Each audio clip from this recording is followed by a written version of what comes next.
electric circuits.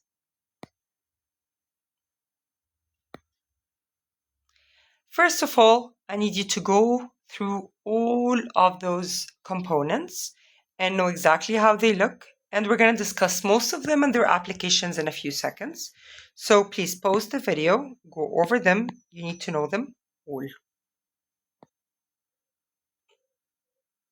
So the components we've just been through are power supplies, resistors, ammeters, and remember the ammeter is always connected in series and it measures current. Voltmeter always in parallel measures voltage.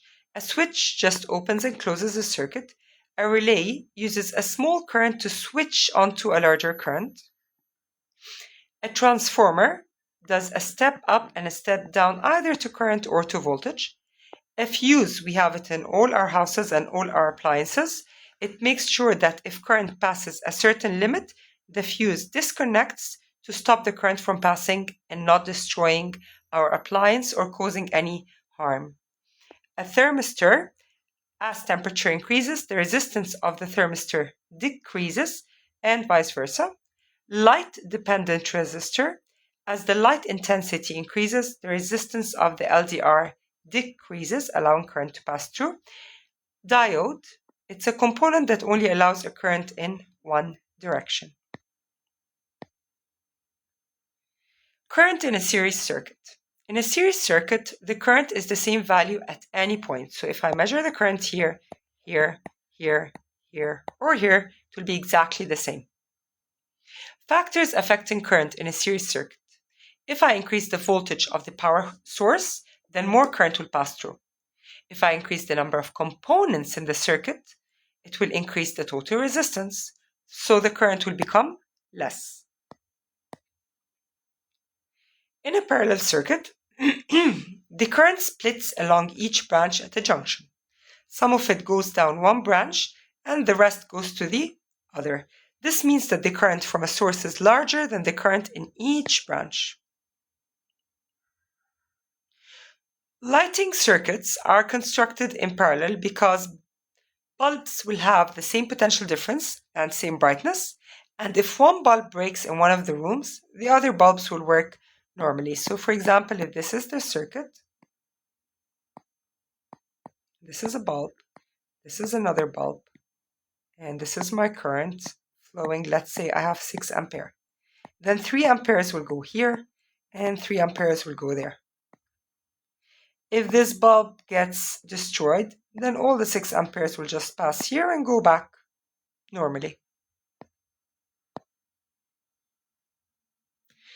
In a series circuit, the current is the same value at any point, but in a parallel circuit, the current before a junction is equal to the sum of currents along each branch after the junction.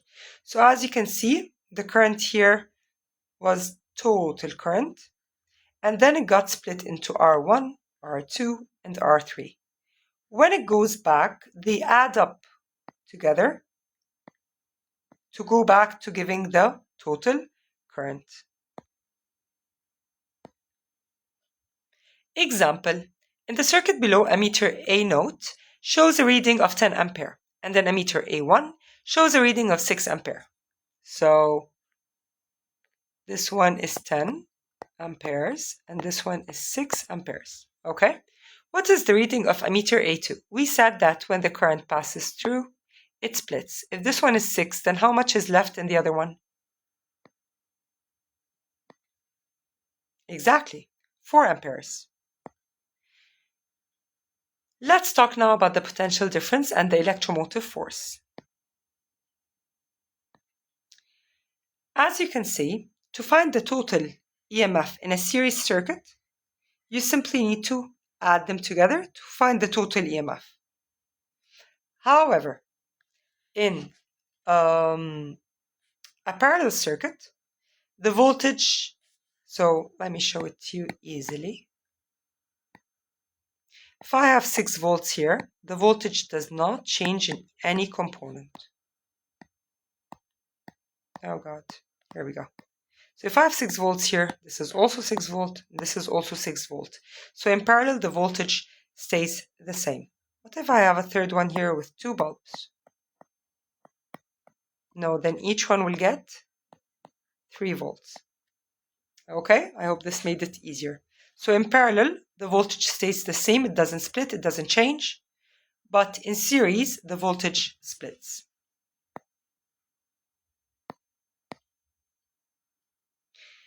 In a circuit diagram below, the power source has an EMF of 16 volt. There is a potential difference of 10 volt across component X. Calculate the potential difference across component Y. Okay, this one's easy. We just said that the voltage in series must be added to give me the total voltage. So if they told me that E was 16 volts and X had 10 volts, and I want to know the voltage here, how much is going to be left? 6 volts. Okay? Here they're showing us that this was 12 volts. And the current as it went through, it got split up. But voltage in a parallel circuit stays the same. Okay?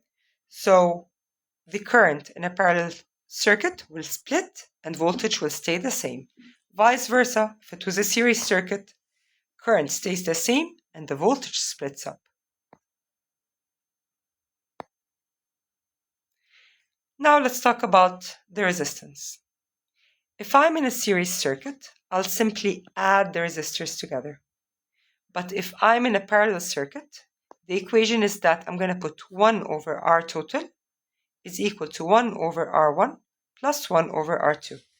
So if this is 3 ohms, 2 ohms, and 5 ohms, my total resistance will be 3 plus 2 plus 5, so 10 ohms.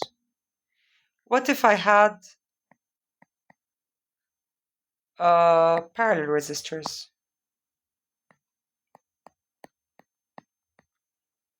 Then how do I get the total resistance? If this was 2 ohms, then 3 ohms. I'll say 1 over R total is equal to 1 over 2 plus 1 over 3, and then I'll get the answer. I hope that was clear for today. Go over the entire video again, and I want you to try the examples again to make sure you understand it very, very well. Have a good day. Let me know if you have any questions. Bye-bye.